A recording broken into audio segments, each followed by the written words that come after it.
जिसके पास में commercial driving licence हो 2 साल पुराना। फाइनेंस की दिक्कत किसको जाती है?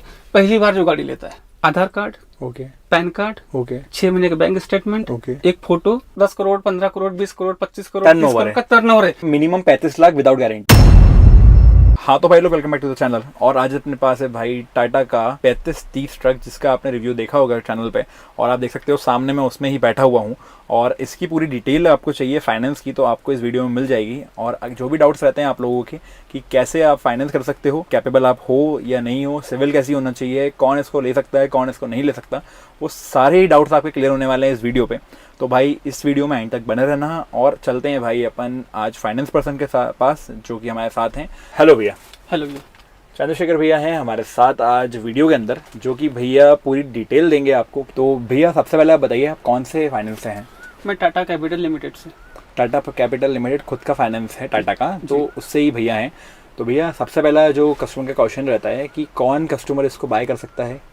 जी सर, देखिए ऐसा है कि गाड़ी तो सभी लोग परचेस कर सकते हैं, लेकिन डिपेंड करता है कि कस्टमर किस यूज़ की गाड़ी ले रहा है। जो एलिजिबल है तो गाड़ी तो सभी ले सकते हैं, लेकिन अब मान लीजिए जिसको गाड़ी का नॉलेज ही नहीं है, वो गाड़ी लेके क्या करेगा? वो गाड़ी ले लेगा, उसके बाद में 1 महीना चलेगा, 2 महीने चलेगा, गाड़ी यार्ड हो जाएगी, वो भर नहीं पाएगा किस्त। लेकिन जिसको नॉलेज है, अनुभव है, या उसके पास में बैक सोर्सेस है, तो आदमी वो लंबा समय तक के चलाएगा। बेसिकली कमर्शियल व्हीकल है तो कंपनी भी देख के देती है कि गाड़ी यूज में तो आए। हाँ, यूज ऐसा नहीं है कि बस लेके रख ली किसी ने तो वो रखी हुई है, या तो वो फाइनेंस नहीं भर पा रहा तो फिर गाड़ियां खिंचेंगी। जैसे ये बात तो होगी कि कौन नहीं ले सकता, लेकिन अब कौन इसको कैपेबल है लेने के लिए, ये बताइए। पहले से किसी का डंपर चला रहा हो और वो खुद चाह रहा है कि मैं खुद ले लूँ, तो वो ले सकता है। दूसरा वो पर्सन ले सकता है कि जिसका बिल्डिंग मटेरियल का काम है, वो किसी की गाड़ी मंगा के अपने यहाँ डलवाता है, तो वो चाहता है कि मैं खुद से ला के रेत, गिट्टी, मुरम सप्लाई करूँ, वो आदमी ले सकता है। तीसरा किसी का बहुत बड़ा कॉन्ट्रैक्टर है, वो ले सकता है। चौथा मतलब किसी का कोई अटैच हो रही है कई गाड़ी कि कहीं मतलब जैसे थर्मल है, थर्मल जहाँ राख निकलती है वहाँ पे भी अटैच होती है, जैसे कोई कॉन्ट्रैक्टर है उसके पास में गाड़ी अटैच होती है, ये सब लोग गाड़ी ले सकते हैं। बड़े कस्टमर जैसे होते हैं जिसका पहले से 100 गाड़ियाँ है, 50 गाड़ियाँ है, उनको तो कोई दिक्कत ही नहीं है, उनको तो ऑलरेडी उनका फाइनेंस मालूम है, सबको पता है। फाइनेंस की दिक्कत किसको जाती है?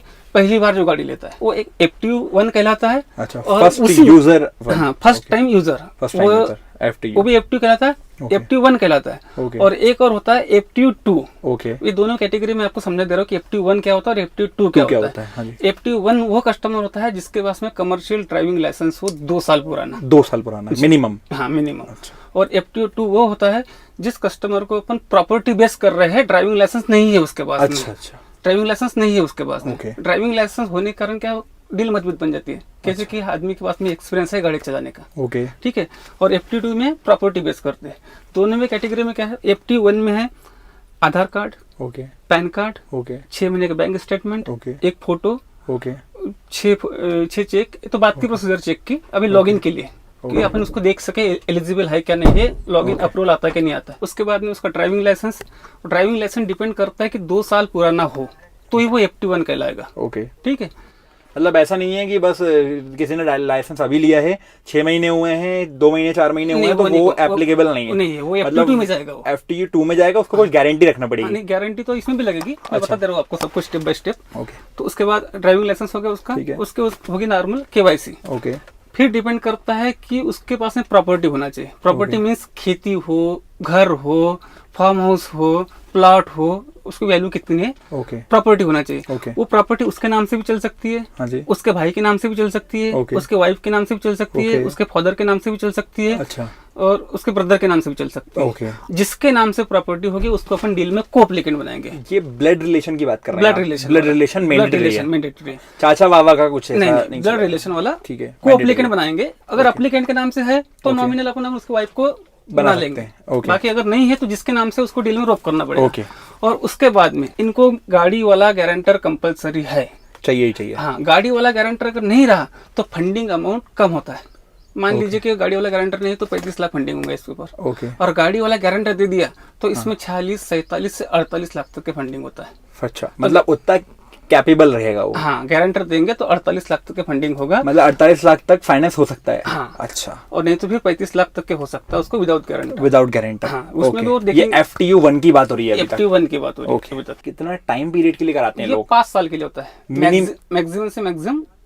5 साल और 5 साल से ज्यादा का होता ही 5 नहीं साल है से ये। ज्यादा का नहीं होता है। मतलब किसी को और भी गाड़ी minimum लेना है तो वो लोन को 5 साल में ही क्लियर करना पड़ेगा 5 साल, मिनिमम। 6 साल के लिए नहीं बन सकता, 7 के लिए नहीं बन सकता, 5 ओके, साल के 5 लिए साल। बन और सकता। कम से कम कितना बनेगा? कम से कम वो तो 1 लाख रुपए किस्त होगी ओके। 5 साल में। 1 हाँ। लाख 1 लाख 1.25 लाख की किस्त होती है। हाँ। अगर वो छोटी किस्त बनेगा 3 लाख 4 लाख की किस्त बनेगा, हाँ। वो नहीं भर पाएगा, नहीं भर अफोर्ड पाएंगे। नहीं कर नहीं पाएगा। कर इसलिए पाएंगे। अपन भी उनको ये करते हैं कि भैया 5 साल के लिए करो। 4 साल भी कर लेंगे मैक्सिमम, 4 साल से कम तो कोई भी एफटी वाला लेगा ही नहीं। ओके। फिर बहुत बड़ा उसका टर्नओवर रहा तो फिर वो एफटी कहला ही नहीं। हाँ। और दूसरी एक बात और भी है, एफटी के अलावा अगर कस्टमर है, कॉन्ट्रैक्टर है, जी। बहुत बड़ा कॉन्ट्रैक्टर है, उसका टर्नओवर 10 करोड़ 20 करोड़ 25 करोड़ का है, वो स्ट्रेटेजिकल है, सुपर स्ट्रेटेजिकल है। Super strategic. हाँ, जिसके पास में आपके पास में 10 करोड़ 15 करोड़ 20 करोड़ 25 करोड़ 30 टर्नओवर करोड़ है। का टर्नओवर है, अच्छा। लेकिन उसके पास गाड़ी नहीं है। अच्छा। और टर्नओवर काय का है? कंस्ट्रक्शन का ही टर्नओवर है, कंस्ट्रक्शन का टर्नओवर है तो वो एफटी नहीं कहलाए। वो। अच्छा, हाँ, बड़ा वो कॉन्ट्रैक्टर बड़ा है तो वो बड़ा क्लाइंट कहलाए, वो स्ट्रेटेजिक कस्टमर कहलाए। तो वो मोटिवेट उसका, हो गई। हाँ, उसको गारंटर की जरूरत नहीं है। वो आएगा और ले जाएगा। उसको उसको तो बस मतलब उसकी सब कुछ चीजें प्रूफ दिखाना रहेंगे। उसको आधार कार्ड, पैन कार्ड, उसकी 2 साल की financial audit report, okay. Audited report और 3CB 3CDB सब चीजें उसके लगेगी। वो एफटी नहीं कहला। अपन अभी बात करें केवल एफटी के लिए, जिसके पास में कुछ नहीं है और आधार कार्ड पैन कार्ड मतलब है। एक तरीके से मैं अगर ड्राइवर हूँ और मैं एफटीयू कहलाऊंगा तो मैं एज अ ड्राइवर, मेरे पास 2 साल पुराना ड्राइविंग लाइसेंस है, हाँ। तो मैं आपके पास गाड़ी लेने के लिए आ सकता आ सकता हूँ। हूँ। और मेरे पास जो भी आपको गारंटी चाहिए होगी फाइनेंस के लिए, मेरी प्रॉपर्टी, मेरा घर या जो भी चीज मुझे रखना वो पड़ेगी। सब अपन गारंटी बेस पे नहीं लेते, लेकिन ये समझते हैं कि इसके पास में प्रॉपर्टी है, ओके। कहीं जाएगा नहीं। हाँ, मतलब कि प्रॉपर्टी बेच के तो कोई किस्त भरता अच्छा। नहीं, हाँ, मतलब कि मतलब गारंटी है कि इंसान कभी रिकवरी करे कंपनी का। उससे मिलने कहाँ जाएगा। अच्छा। तो मान ले कि भाई इसका घर यहाँ पर है तो यही मिलेगा। अब यूपी का आदमी आ जाएगा यहाँ पे, आधार वो कार्ड पैन नहीं- कार्ड लेके, वो नहीं ले पाएगा। फिर ऐसे रहेगा। या। तो क्या मालूम तो हो सही आदमी बात, कहाँ रहता हो। सही बात। जी। इसमें फंडिंग कितनी होगी? 80% फंडिंग होती है ऑन रोड पे 80% फंडिंग इसमें होती है। 20% जो अमाउंट है वो डिपॉजिट करना पड़ेगा। मोटा मोटा करते हैं 60 लाख का, 60 लाख की का गाड़ी है, तो 12 लाख उसको जमा करना पड़ेगा। 12 लाख रुपए डिपॉजिट करना ही पड़ेगा। हाँ, यहाँ जमा करना पड़ेगा। अच्छा। और उसमें 48 लाख फंडिंग विद गारंटर है, minimum 35 lakh without guarantor. Without guarantor. Without guarantor 35 lakh, और जो अमाउंट बच रहा है 25-30 लाख, जो हाँ, भी वो 25 लाख उसको बच रहा है वो हमें जमा करना पड़ेगा। फिर ये फर्स्ट एफटीयू की बात होगी। FTU की। और FTU में क्या होता है, जैसे लाइसेंस नहीं है उसके पास में, प्रॉपर्टी बेस्ड फंडिंग कर रहा ठीक है, उसमें भी सेम यही प्रोसीजर है। ठीक है। लेकिन FTU1 ज्यादा कंफर्टेबल होता है क्योंकि उसका लाइसेंस है। FTU2 में कंफर्टेबल नहीं होता, इसलिए उसको प्रॉपर्टी बेस्ड करते हैं। अच्छा, मतलब उसमें विदाउट लाइसेंस भी हो जाता है, बस प्रॉपर्टी बेस्ड रहता है। property। इसमें और क्या क्वेश्चंस रहते हैं जो कस्टमर आते हैं पूछने के लिए? कस्टमर यही पूछता है कि भैया कितना लोन होगा, कितनी फंडिंग होगी। अपन उसको यही जवाब देते हैं कि भैया आपके पास में क्या है, क्या नहीं है, कब से काम कर रहे हो, कंस्ट्रक्शन काम कर रहे हो तो कब से कर रहे हो, आपके पास में बिल्डिंग मटेरियल का शॉप है तो कब से है, यही सब चीजें होती है। मतलब कुल मिला के अपन ने सारे जवाब दे दिए हैं जो कि एक कस्टमर को चाहिए रहते हैं। हाँ, बिल्कुल। है ना? तो थैंक यू सो मच भैया। हम उम्मीद करते हैं कि हमारे व्यूअर्स को सारे जवाब मिल गए हों। भाई लोग, आप लोग कमेंट बताना अगर कोई भी आपकी इंक्वायरी हो तो। बाकी बने रहना इस चैनल पे, सब्सक्राइब कर दो, शेयर कर दो इस वीडियो को, जिसको भी भाई को डाउट हो इस चीजों से रिलेटेड। तो ऐसी वीडियो के लिए भाई सब्सक्राइब कर दो। धन्यवाद भाई, मिलते हैं नेक्स्ट में। धन्यवाद। कहा